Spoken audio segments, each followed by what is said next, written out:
Welcome back. I'm Dee Garcia, Director of Development at Tampa Bay Wave, and we're back for part two of a three-part series with our guest, Danielle Munassi from Raymond James Financial. Take it away, Danielle. Dee, it's such a pleasure to be back here and join you for part two of this talk. I've got to say, I'm really excited about what we're going to talk about today, which is the support of entrepreneurship and why that's incredibly important.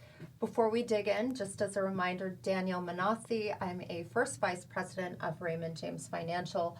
Also very honored to be a mentor here at Tampa Bay Wave and an avid supporter of entrepreneurship. So that brings up a question, Danielle. So tell us why you've been such an advocate and why you're so passionate about the cause of entrepreneurship. Well, I have to say, Dee, when I look across the landscape of entrepreneurship, right, all of these different companies bringing these wonderful ideas to the world, I have to say first and foremost that there are a lot of different programs out there. There are a lot of different incubator programs and accelerator programs and coaching programs. There are just a number of them out there. But one of the reasons why I'm such a huge advocate for Tampa Bay Wave specifically is because of the founder-friendly nature of the way that the organization is structured. So unlike many other organizations that require someone to give up equity or ownership in their company in order to participate, Tampa Bay Wave is the only program that I've ever come across that does not require a founder to give up equity in order to go through the program. It is a completely functioning nonprofit organization, so not a for-profit, no equity is being taken, exceptional mission, and I think it's just so founder-friendly that I love the structure of Tampa Bay Wave, and that's one of the things about the organization that's incredibly appealing to me, and one of the reasons why, very specifically, I like supporting Tampa Bay Wave. But even beyond Tampa Bay Wave, I think it's so critically important to support entrepreneurship. I mean, I know that Wave has had such a significant community impact. I mean, when we look at some of these numbers, Dee, they're just astounding. You all have supported more than 550 companies who have come through your program.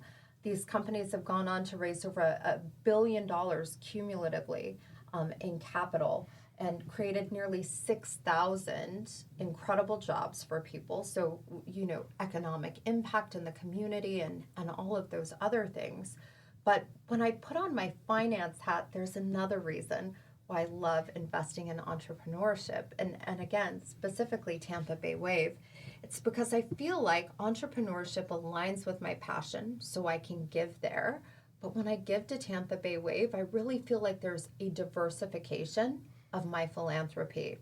And what I mean by that is that Tampa Bay Wave has such amazing programs that support women founders or underrepresented founders that when I give to Tampa Bay Wave, I feel like I'm being supportive of these demographics.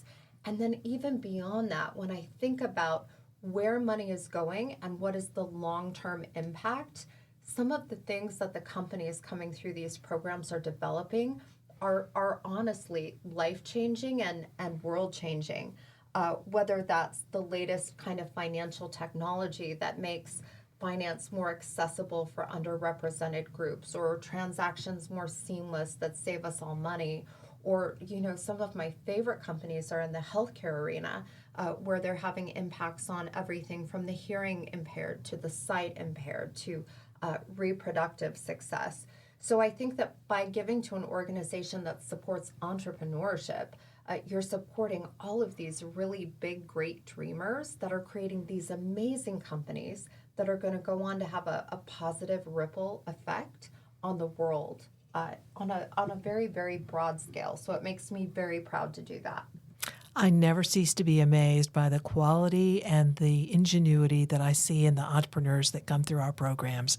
So, Danielle, giving to a high-quality organization that you can trust is critically important, right? Knowing who you're giving to.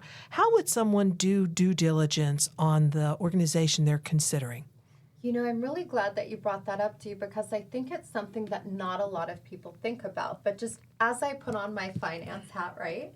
If I'm going to give to someone philanthropically, I want to feel a sense of assuredness that the dollars that I'm giving to that organization are going directly to support the mission, that the dollars that I'm giving are going to have the impact that I would expect them to have. And I think one of the best ways that you can do due diligence before you decide to give to an organization is to look them up. And there's a website, it's called Charity Navigator. I use it all the time. Really, really easy to use, very, very accessible. And essentially what Charity Navigator does is it allows you to look at an organization, and every organization essentially has a scorecard or a grade. And so you can look for organizations that give a lot of money back to their mission. And you can really make sure that there's good alignment, and most importantly, that if you're giving a donation, they're going to make exceptional use of it. And I know, and I'll let you share the big news, but I know that Tampa Bay Wave is certified on Charity Navigator. Do you want to talk a little bit about the current status of Tampa Bay Wave on Charity Navigator? Well, we're very, very, very proud of our platinum rating, which makes us the top of the top with all the other super high quality organizations. We work hard for that rating. And I think from my perspective, when I go out there and I know that I'm going to be giving or supporting, I want to give to an organization that does have a rating like that. Again, it just gives you a little bit more peace of mind, knowing that the donation that you're giving is going to have a significant impact because the dollars that you're giving are going to go to where you want them to go. And speaking of dollars and funds going where you want them to go, Dee, I know how easy it is to give and donate to Tampa Bay Wave, but for people who maybe haven't done it before, what are different ways in which people can donate or make a donation or support Tampa Bay Wave as an organization? I'm so glad you asked me that, Danielle. We talked in part one about gifts of stock, but we try to make it as easy as possible for our donors. So donors can provide, there's a site on our website where someone can make a donation via credit card. I'm always open to making new Friends of Wave, which is a membership program. We also have what we call Splash Club, which is a monthly membership program. And then as simple as texting the keyword WAVE to the number 26989 will take you right into our giving portal. And I'm never tired of meeting new folks to talk to about how we can support their passions and what's important to them. And Dee, having navigated it myself, I have to say firsthand, you all do make it very, very, very easy. I mean, it is a frictionless process, and I think that there are ways for almost anyone to give in any mechanism that they'd like to do so. Well, that ends our part 2 of our 3-part series. I'm excited for us to go on to part 3. Danielle, any final words? I have to say, Dee, I think part 3 might be my favorite section of the programming that we've put together today. In part 3, we're going to talk about the legacy of giving, how to have an even bigger impact, and we're going to talk about the number 1 giving mechanism available today, the most popular giving mechanism in America, and how people are using it effectively. So join us for part 3. We're going to dive into all of those things. I can't wait.